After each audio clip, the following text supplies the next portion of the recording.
abagabo badapfuye umugore bapfa amafaranga. Uzi ko tubisikanye hara ku muhanda yamufasha mu mayunguyungu nka kupure. Kuri madamu wanje na Erika. Madamu watwita inda y'undi mugabo. Uko byatangiye. Aro. Kiriwe tabara. Ninde wapfuye? Mugore ari mu rugo. Oya, ajyana hepfo kuri centre ajya guhaha. Ne baba we. Sha reka zigeze komera mubasha kwihangana. Kavu bigenze bite? Uri seriya kajya guhaha ku centre? Cyane, numubonye se afite n'agasobane. Oya, sha sinkubeshe. Abantu murashoboye.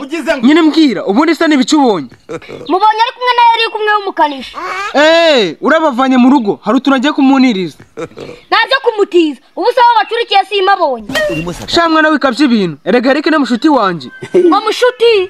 Abagabo badapfuye umugore bapfa amafaranga. Nyine ibyo ndabyumva ariko nta kibazo. Oya, sha aha sinakurenganya. Kubera iki? Muri iminsi ngo hagezweho ibihwagari. Ngo kigakora iki se? Ukaba ikigoryi. Ubu si icyo utumva ni iki? Ahubwo si cyo numva ni iki? Ariko niba umuntu ari umushuti wawe akajyana n'umugore wawe ni ngombwa ngo musangira akabisi n'agahiye. Kuba iki? Sha byihoreye nyine nuzi n'uwapfuye. Uzi ko tubisikanye hara ku muhanda yamufasha mu mayunguyungu nka kupure. Kuri madamu wanje na Erika. Oya Erika na madamu wawe. Ntuzi umbwira ko ari umushuti wawe se? Je baba gwe.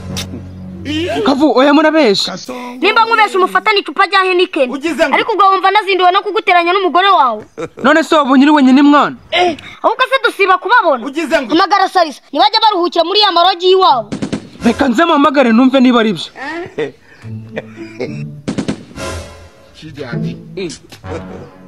Aro. We Salisa, ibintu numvishe ibyo mwana.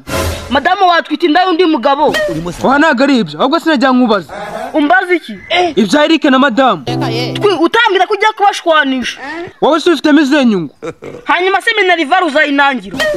Salisa, nsanze ari wabahuje. Nakumerera nabi. Ngo mbahuza bahujwe n'umugabo w'ibiganga utagira icyagaragariza umugore wiwe. Uwo ninde? Wowe twi. None ajya kuva iwabo yaje kurebana nawe mu maso. Cyane rwose, arankunda kandi nawe ndamukunda. Ibyo birumvikana, ariko mu maso ntakeneye kukazi wo basaze be yabasize. Ese Salisa, ibyo ni kiri kuvuga mwana. Ubu muri iyi minota ni wapfa gusobanukirwa, uzasobanukirwa neza ya kwisimbwa. Mama.